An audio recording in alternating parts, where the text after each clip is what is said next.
Bien, pasamos con la segunda ponencia, que se titula Higiene postural en oficina, propuesta de competencias profesionales, y expone Belén Guerray. Gracias. Hola, buenas tardes. Vengo a presentaros el trabajo de higiene postural en oficina, una propuesta de competencias profesionales.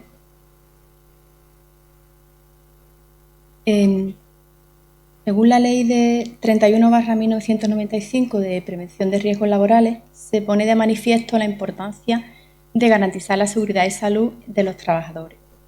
El Instituto Nacional de Seguridad y Salud en el Trabajo elabora una guía técnica para esa evaluación de los riesgos laborales. Por lo tanto, la PRL debe integrarse dentro de la gestión de la empresa y debería hacerlo también en el plan de carrera de los trabajadores. Pero, aún así, según el informe anual de accidentes de trabajo que elabora el Instituto Nacional de Seguridad y Salud en el Trabajo, podemos ver que los accidentes laborales conllevan un 87%, el 87% de ellos conllevan baja laboral, y dentro de los que conllevan baja, el 19% se ocurren en actividades de puestos de oficina.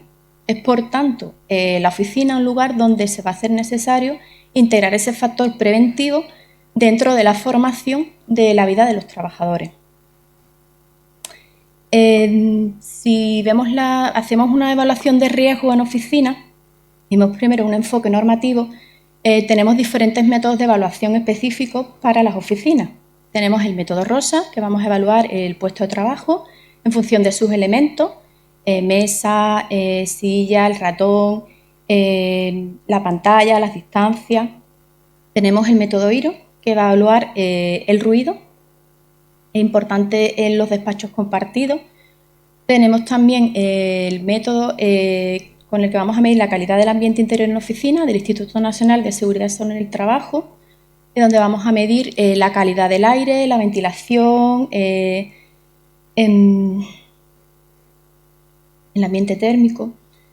También tenemos el método de prevención del estrés en el trabajo de la Organización Internacional del Trabajo, donde tenemos una serie de ítems y vamos a ir midiendo el estrés que va a provocar ese puesto de trabajo, por lo tanto, importante riesgo también. Y según se establece en el artículo 19 de la Ley de Prevención de Riesgos, hay un deber del empresario de garantizar esa formación teórica práctica en materia preventiva. Y ahí es donde vamos a empezar a hablar del proceso de aprendizaje formativo. El trabajador es una parte activa muy importante de la prevención de riesgos. Es por ello que debemos mirar ese enfoque normativo hacia un enfoque orientado a la sociedad y que promueva un bienestar global.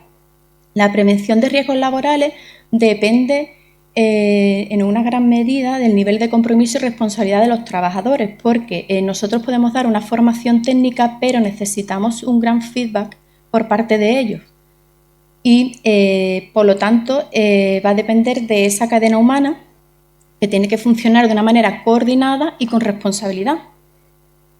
Por tanto, por lo que vamos a realizar dentro de la carrera profesional un desarrollo de competencias. Estableciendo 3 niveles de competencia. Las primeras son las competencias básicas, donde vamos a formar al trabajador en el uso y manejo correcto de su equipo de trabajo. Vamos a darle esos conocimientos técnicos y esas medidas preventivas. Incluso le vamos a formar en el uso, si es necesario, de un equipo de protección individual.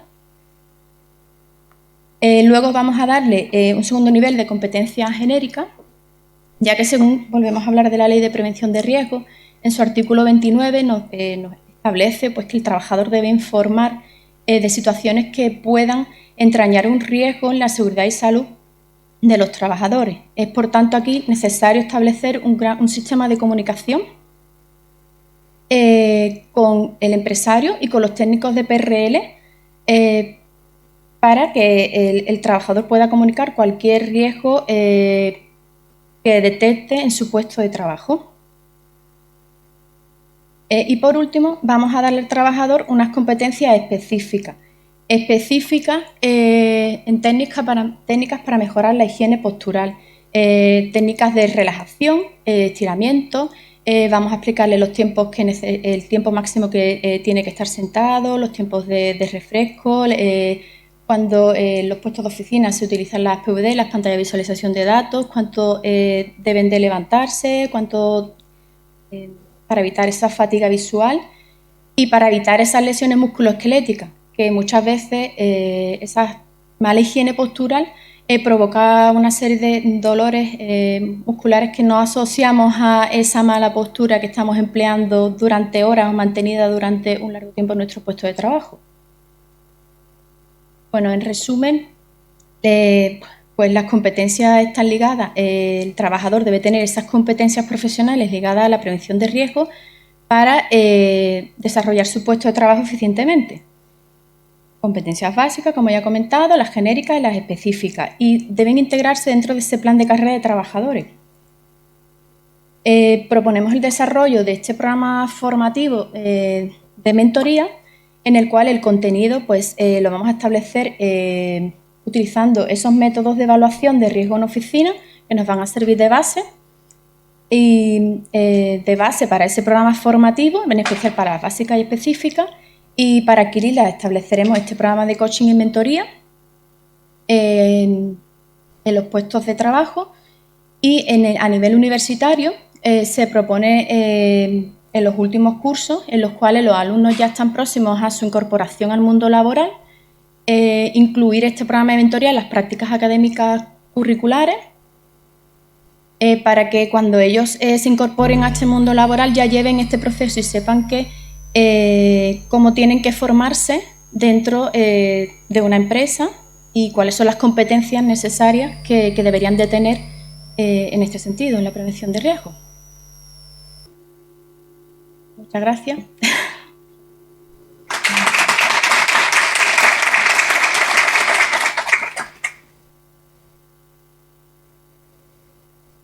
Gracias, Belén, por la intervención. ¿Hay alguien que quiera hacer alguna pregunta?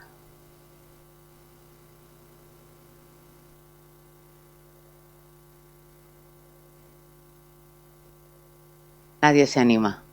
A mí me ha parecido muy interesante, es como darle otra vuelta, ¿no? Hacer esa ley más cercana y más. Y yo me preguntaba, ¿cuál es el papel que adopta la comunicación efectiva entre los trabajadores y los responsables de prevención de riesgo? Por una parte, y por otra, ¿cómo podría fomentarse esa comunicación para que fuese más abierta y segura? Bueno, la comunicación en este caso es que es fundamental.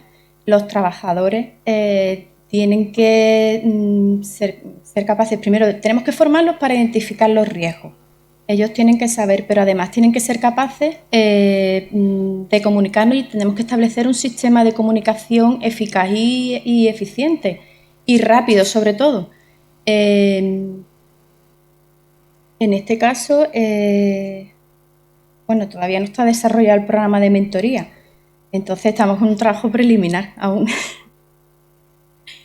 Pero bueno, la línea va por ahí, o sea, establecer ese canal de comunicación y sobre todo es fomentar que los trabajadores pierdan ese miedo a comunicarse también. Exacto. O sea, es incentivarlo, darles su papel dentro de esa cadena, que ellos vean que es una parte muy importante. Nosotros somos técnicos de prevención y nosotros sabemos la ley, sabemos los EPI, podemos explicarle todo, pero es que una gran parte depende de ellos. Si yo le explico un EPI, cómo funciona un EPI a un trabajador, pero si después él no lo utiliza, no hace su parte de responsabilidad y no lo utiliza, pues entonces la prevención de riesgos laborales no sirve, realmente no va a servir para nada. Entonces esa es una parte, fomentarlo e incentivarlo. Y otra parte es que ellos ya, una vez que son conscientes de eso, pues sean capaces de seguir identificando riesgos y que sepan y comunicarlo, ¿no? Y nosotros ya pues intentar pues ver cómo podemos resolver ese problema, ¿no? Muy bien, pues muchas gracias, Belén.